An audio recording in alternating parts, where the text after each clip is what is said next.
Assalamualaikum warahmatullahi wabarakatuh. Perkenalkan, saya Septina Sapitri dari S1 Keperawatan kelas 2C.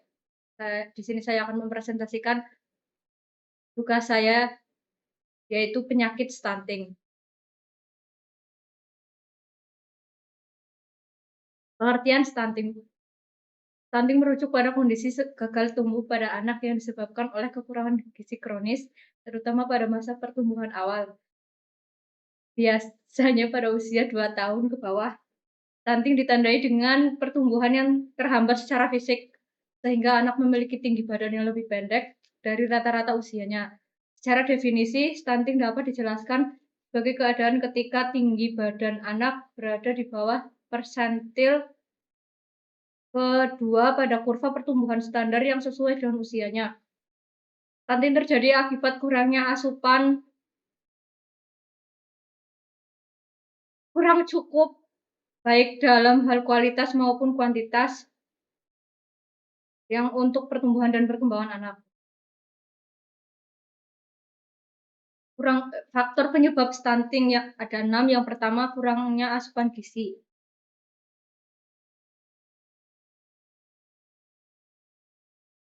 Salah satu faktor utama penyebab stunting adalah kurangnya asupan nutrisi yang cukup dan berkualitas. Jika anak tidak mendapatkan makanan yang mengandung zat gizi penting seperti protein, zat besi, vitamin A, vitamin D, dan zat gizi lainnya yang diperlukan untuk pertumbuhan dan perkembangan, maka dapat menyebabkan stunting. 2. Faktor sosial ekonomi. Faktor sosial ekonomi memainkan peran penting dalam keadaan stunting. Keluarga dengan tingkat pendapatan rendah atau yang hidup dalam kemiskinan memiliki akses terbatas terhadap makanan yang bergizi dan perawatan kesehatan yang memadai. Faktor-faktor ini dapat mempengaruhi kemampuan keluarga untuk memenuhi kebutuhan gizi anak secara memadai. Yang ketiga, kondisi sanitasi yang buruk. Sanitasi yang buruk seperti akses terbatas terhadap air bersih, sanitasi yang tidak memadai, dan kebersihan yang buruk dapat meningkatkan risiko infeksi dan penyakit pada anak-anak.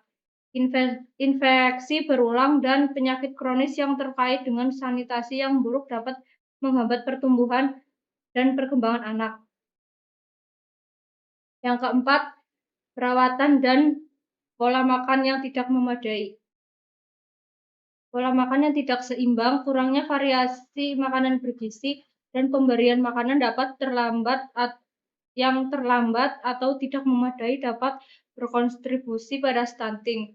Selain itu, perawatan yang tidak memadai seperti kurangnya stimulasi, perhatian, dan perawatan kesehatan yang tepat juga dapat memengaruhi pertumbuhan anak. Yang kelima, faktor lingkungan dan sanitasi. Faktor lingkungan seperti iklim ekstrim, bencana alam, dan kondisi lingkungan yang tidak mendukung juga dapat mempengaruhi ketersediaan dan akses terhadap makanan yang bergizi. Selain itu, polusi lingkungan dan paparan zat beracun juga dapat mempengaruhi pertumbuhan anak. Yang keenam, faktor genetik dan kesehatan ibu. Faktor genetik dapat mempengaruhi pertumbuhan anak, tetapi faktor ini cenderung memiliki peran yang lebih kecil dibandingkan faktor-faktor lainnya. Kesehatan ibu juga penting karena ibu yang menderita meningkatkan resiko stunting pada anak.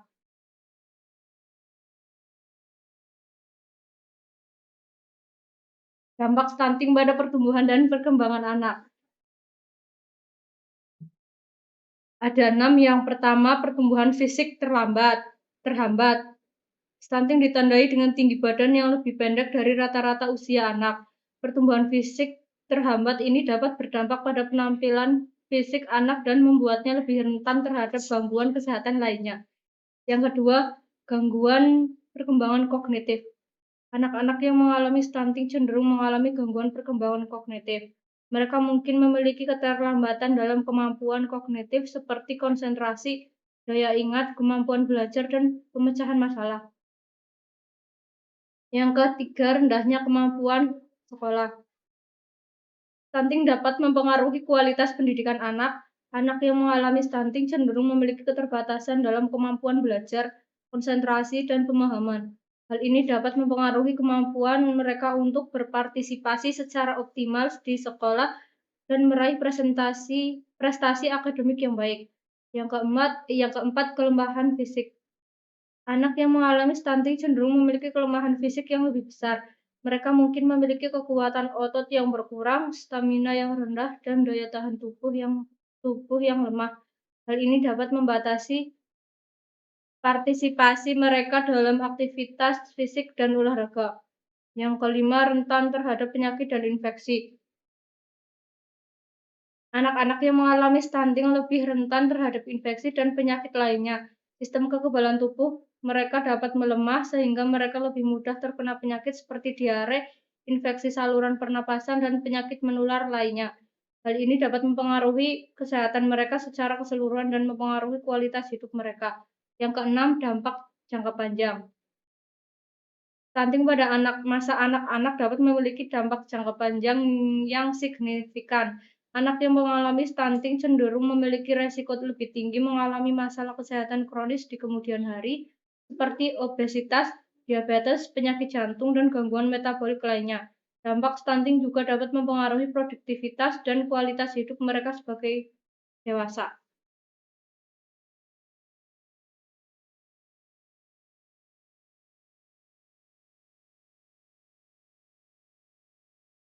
Dampak stunting pada kesehatan dan pembangunan. Dampak pada pertumbuhan fisik dan kognitif. Yang pertama, pertumbuhan terlambat. Anak yang mengalami stunting memiliki tinggi badan yang lebih pendek dari rata-rata usianya. Hal ini dapat menghambat pertumbuhan tubuh mereka secara fisik. Yang kedua, keterbatasan perkembangan otak. Stunting dapat mempengaruhi perkembangan otak anak. Gangguan pada pertumbuhan otak dapat berdampak negatif pada kemampuan kognitif, seperti konsentrasi, daya ingat, kemampuan belajar, dan pemecahan masalah. Yang ketiga, keterlambatan perkembangan motorik. Anak-anak yang mengalami stunting cenderung mengalami keterlambatan dalam perkembangan motorik seperti kemampuan berjalan, berlari, dan bermain. B. Dampak pada produktivitas dan perekonomian. Yang pertama, keterbatasan keterampilan dan kemampuan. Anak-anak yang mengalami stunting cenderung memiliki keterbatasan dalam kemampuan belajar dan kognitif yang dapat mempengaruhi keterampilan mereka di masa depan. Hal ini dapat mengatasi peluang mereka dalam memperoleh pendidikan yang berkualitas dan mempersiapkan diri untuk pekerjaan yang produktif. Yang kedua, produktivitas yang rendah. Stunting dapat berdampak pada produktivitas di masa dewasa. Anak-anak yang mengalami stunting cenderung memiliki keterbatasan fisik dan kognitif yang dapat menghambat kemampuan mereka untuk bekerja secara efisien dan berkontribusi secara maksimal dalam kegiatan ekonomi. Yang ketiga, kerugian ekonomi makro.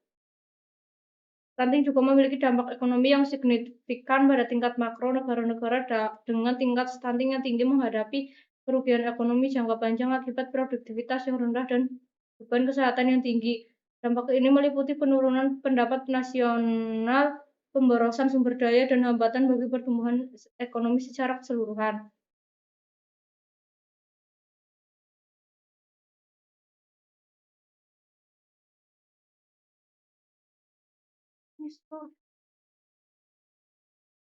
Strategi dan intervensi untuk mencegah dan mengatasi stunting. Ada berbagai strategi dan intervensi yang dapat dilakukan untuk mencegah dan mengatasi stunting. Berikut adalah beberapa di antaranya. Yang pertama, peningkatan gizi dan pola makan. Peningkatan akses terhadap makanan bergizi yang mencakup protein, zat besi, vitamin A, vitamin D, dan zat gizi penting lainnya. Yang kedua, peningkatan sanitasi dan akses terhadap air bersih. Perbaikan akses terhadap air bersih yang aman untuk minum dan memasak. Penyediaan fasilitas sanitasi yang memadai seperti toilet dan tempat mencuci tangan dengan sabun. Yang ketiga, perawatan kesehatan yang komprehensif. Penyediaan layanan kesehatan yang berkualitas termasuk pemeriksaan rutin, imunisasi, dan perawatan penyakit infeksi. Penanganan dan pengobatan penyakit yang berkaitan dengan stunting seperti anemia, infeksi saluran pernapasan, dan diare. Yang keempat, pendidikan dan penyuluhan. Peningkatan kesadaran dan pengetahuan tentang pentingnya gizi yang baik, pola makan yang seimbang, dan praktik kesehatan yang tepat. Yang kelima, perbaikan kondisi sosial dan ekonomi. peningkatan akses terhadap pendidikan berkualitas dan kesempatan pendidikan yang setara bagi anak-anak, peningkatan akses terhadap pekerjaan yang layak dan pendapatan yang memadai bagi keluarga. Yang keenam, pendekatan multisektor dan kolaborasi. Kerjasama antar sektor kesehatan, gizi, sanitasi, pendidikan, dan sosial ekonomi untuk mengintegrasikan upaya pencegahan dan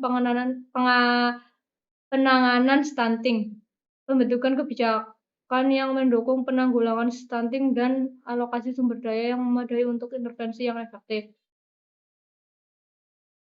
Penting untuk mengimplementasikan strategi dan intervensi ini secara komprehensif dan berkelanjutan dengan melibatkan berbagai pemangku kepentingan termasuk pemerintah, lembaga kesehatan, masyarakat, dan keluarga. Studi kasus atau program intervensi yang berhasil dalam mengatasi stunting. Contoh program nasional atau regional. 1. Program gizi berbasis masyarakat Community Based Nutrition Program di Bangladesh. Program ini melibatkan keluarga, komunitas, dan petugas kesehatan dalam pendidikan gizi, pemantauan pertumbuhan anak, dan pemberian makanan tambahan yang bergizi. Program ini juga mengintegrasikan pelayanan gizi dengan program kesehatan lainnya. Program ini telah berhasil mengurangi prevalensi stunting di Bangladesh. Program 1000 hari pertama kehidupan di Peru. Program ini bertujuan untuk memperbaiki gizi anak dalam 1000 hari pertama kehidupan, yaitu mulai dari kehamilan hingga 2 tahun pertama kehidupan anak. Program ini melibatkan perawatan kesehatan yang komprehensif, pendidikan gizi bagi ibu dan keluarga, serta pemantauan pertumbuhan anak. Program ini telah berhasil menurunkan prevalensi stunting di Peru. 3. Program Posyandu di Indonesia. Posyandu adalah pos pelayanan kesehatan yang terdekat dengan masyarakat di Indonesia. Program ini melibatkan pemeriksaan kesehatan rutin, pemberian imunisasi, pendidikan gizi, dan pemantauan pertumbuhan anak. Program ini telah berhasil meningkatkan kesadaran masyarakat tentang gizi dan menurunkan prevalensi stunting di berbagai daerah di Indonesia.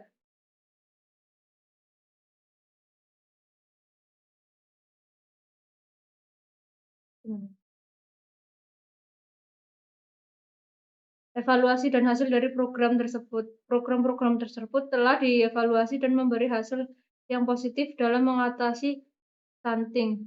Beberapa hasil program tersebut meliputi penurunan prevalensi stunting, peningkatan pengetahuan dan kesadaran, peningkatan akses terhadap pelayanan kesehatan, pengembangan kapasitas lokal.